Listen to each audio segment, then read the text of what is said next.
Hey there guys, welcome back to United Brothers. I'm Robert. Thank you so much for joining me today. This is episode 2 of my Firebird build series. We have a few things to accomplish today, so let's get right to it.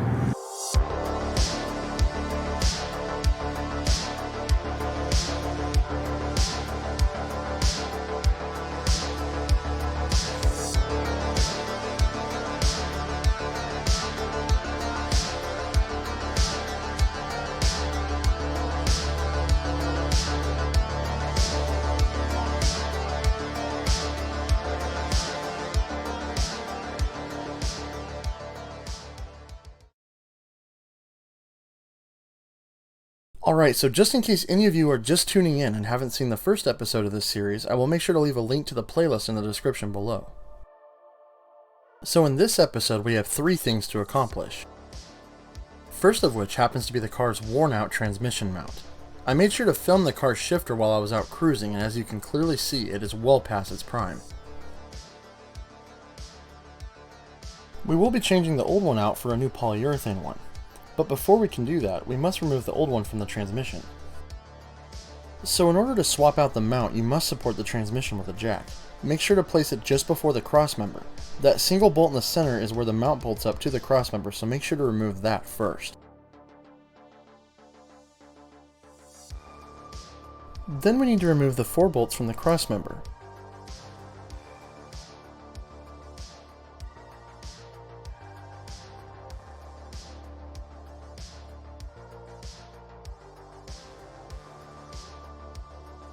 And with the crossmember removed, we can access the 2 bolts holding the mount to the transmission itself. The crossmember was extremely dirty, so I spent a good 10 minutes scrubbing away 34 years of dirt, grime, and debris.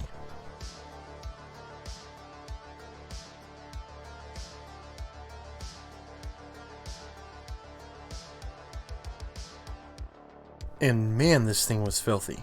But it cleaned up pretty nicely. Although it's not perfect, I do plan on replacing it with a new performance crossmember later on down the road.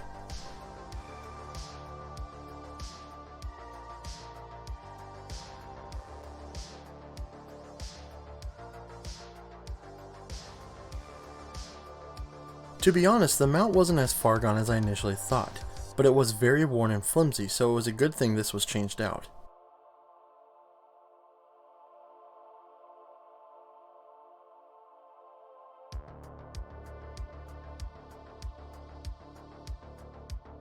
Now before we install the new transmission mount, I had one more job to do while I had the crossmember out of the way. I was planning on changing the car's speed sensor out for a new one, but well... that did not happen. So we will have to address this later down the road. So with that said, it's time to put in the new poly mount. This new mount is a direct replacement for the stock OEM one, and will work with both the 700R4 automatic transmission and the T5 manual transmission. My car has the T5 itself. The new mount comes with its own hardware as well.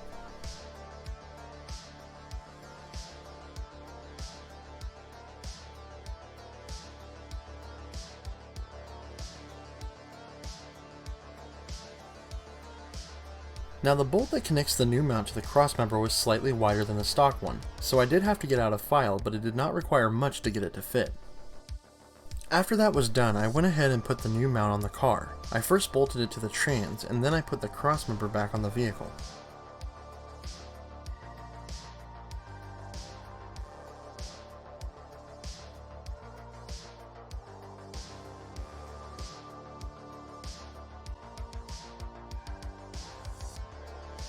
I must say, even though we're not replacing the trans mount for cosmetic reasons, it sure looks way nicer down here than it did.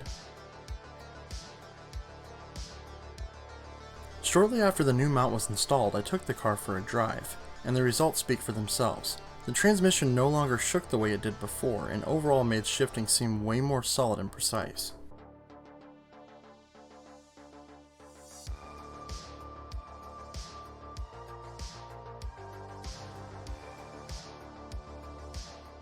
And with the trans mount replaced, we can now turn our attention to installing the new heater box and blower fan motor.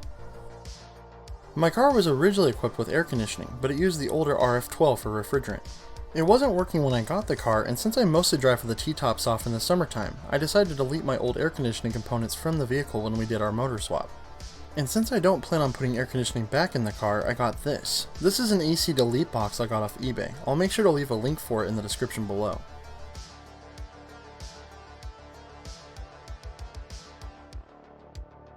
To start this off, I marked the holes I wanted drilled out. Then my best friend Damon cut the fiberglass into shape. Or he attempted to. Cut the fiberglass for you though. Mm-hmm. Oh.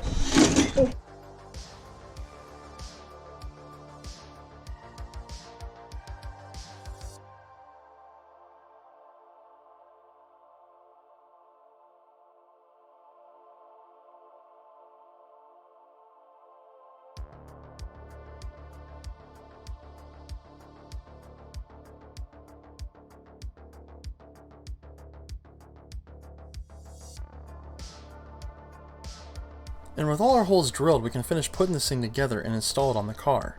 The next day I was going to do just that, but myself, along with everyone else in the Pacific Northwest, woke up to this. And no, what you are looking at is not fog. That is a very unhealthy level of smoke in the air that has made its way to us from the fires in California, Oregon, and some parts of my own state, Washington.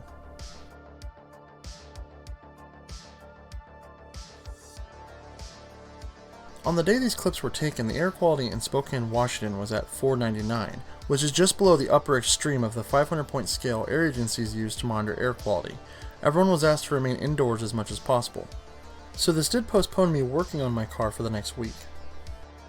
Once the smoke had for the most part cleared, I painted the new cover with a nice gloss black paint. I then finished installing the new blower fan and seal, and after about a dozen trips or so to the hardware store, I then got to installing it into the car.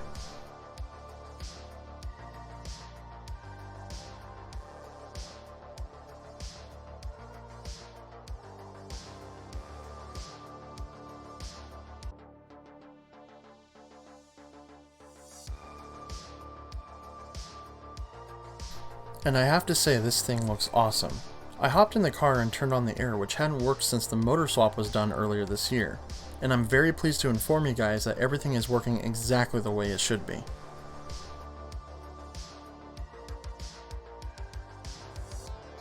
And with that said, it's time to wrap up this episode. I had 3 things I wanted to accomplish on the car, and even though I couldn't get to the speedometer as I planned, I will address it later on in the series. But what we have accomplished has not only made a huge difference to the drivability of the car, we have also made a great step forward in bringing this car back to life.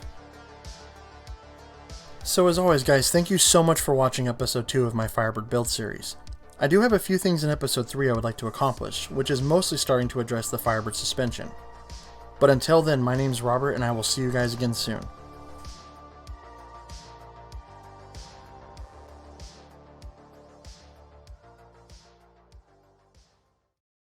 Oh yeah. You kind of don't see all the LEDs.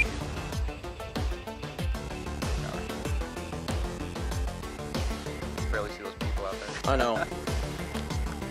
You know the weird thing is, we've been filming tonight, and we're getting talked to a lot more at night than day, which I'm kind of not surprised. Not a lot of night waters. No. To be honest with you, like where we live, there's really not that many RC pilots either. Oh.